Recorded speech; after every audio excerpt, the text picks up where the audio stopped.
Salut à tous, c'est Sophie du blog coursdejaponais.com. Aujourd'hui, j'ai revêtu ma tenue de dresseuse de kanji pour vous aider dans votre apprentissage. Alors, c'est parti!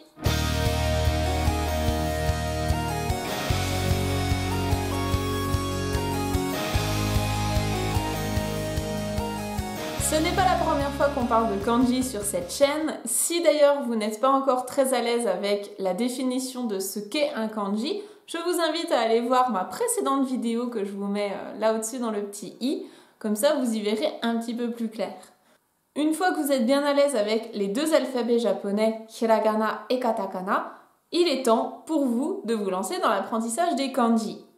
C'est clairement ce qui fait le plus peur en japonais et c'est aussi ce qu'il y a de plus compliqué, on va pas se le cacher. C'est vrai que de venir à bout d'un jeu Pokémon, c'est peut-être un petit peu plus facile que de venir à bout des 2000 kanji nécessaires pour pouvoir lire le journal japonais. Mais avec les différentes astuces que je vais vous donner aujourd'hui et dans les prochaines vidéos, vous allez voir que apprendre vos 50 premiers kanji, ce sera pas plus compliqué que d'attraper un roucoule. Alors est-ce que vous êtes prêts à vous lancer dans l'apprentissage des kanji ? C'est parti! On commence aujourd'hui avec les 10 kanji qui sont vraiment pour moi les plus faciles à apprendre et c'est ce que je recommande à tous les débutants. Ce sont les kanji des chiffres de 1 à 10. Dans ces vidéos, on va principalement se concentrer sur la signification des kanji. Je n'aborderai pas toute leur lecture. Si vous voulez aller plus loin, je vous invite à aller lire l'article que j'ai écrit sur mon blog et dont le lien est dans la description. Démarrons tout de suite avec notre premier kanji. Je vous préviens, il est extrêmement complexe. Attention, kanji difficile dans 3, 2, 1. Ceci est le kanji du chiffre 1. Je ne blague pas. Si vous savez déjà compter en japonais, vous saurez qu'il se prononce ichi. Sinon, je vous indique la lecture juste en dessous. Ichi. On continue avec le kanji du chiffre 2. Le 2, ça se prononce ni. Et très logiquement, il s'agit de 2 barres. Une barre pour le chiffre 1, 2 barres pour le chiffre 2. Toujours dans la même logique, on arrive au chiffre 3. San. 1, 2, 3 barres pour le chiffre 3. Jusqu'ici, normalement, je vous ai pas perdu. Il n'y a vraiment rien de compliqué. C'est pour ça que j'aime bien commencer par ces 3 kanji parce qu'ils dédramatisent tout de suite la difficulté, l'ampleur que peuvent prendre les kanji. Là, normalement, ceux-là, vous les retenez à vie. On continue avec le kanji du chiffre 4 qui peut se prononcer soit yon, soit shi et dont la forme n'est rien de plus qu'un carré. Un carré, ça a 4 côtés, donc c'est le chiffre 4.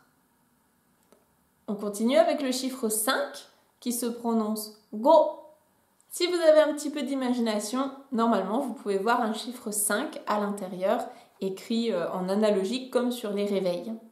On continue avec le chiffre 6 qui se prononce en japonais roku. Roku. Personnellement, le kanji et la prononciation me font tous les deux penser à une petite fusée, comme en anglais rocket. Donc moi je visualise une fusée comme ça qui prend son envol avec les 2 traits qui représentent la fumée en bas lors de l'ascension vers le ciel. Donc roku pour la roquette. Roku, roquette. Pour le chiffre 7, rien de bien compliqué, il s'agit d'un 7 écrit à l'envers. On va le prononcer soit nana, soit shichi.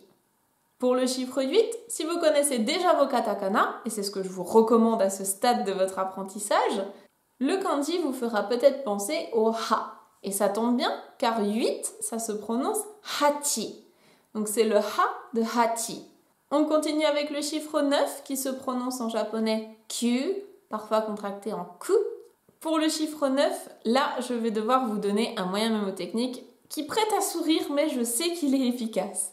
Quand on dit que quelque chose est neuf en français, ça veut aussi dire que c'est nouveau. Donc si vous achetez un objet qui est neuf, qui est nouveau, vous vous attendez à ce que ce soit de la bonne qualité, donc que ce soit du costaud.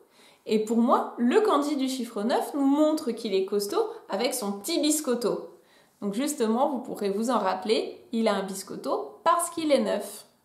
Et enfin, le chiffre 10 en japonais se prononce ju, ju. C'est tout simplement une croix, comme notre chiffre romain, qui est une croix mais dans l'autre sens. Donc là, rien de bien compliqué non plus. J'espère que ces différents moyens mnémotechniques vous permettront de retenir à long terme les kanji des chiffres. Et si cette vidéo vous a plu, je vous invite comme d'habitude à vous abonner, à activer la cloche et à liker la vidéo pour montrer à YouTube que vous me soutenez. Sur ce, je vous dis à demain pour de nouvelles histoires qui, j'espère, vous permettront de retenir les kanji.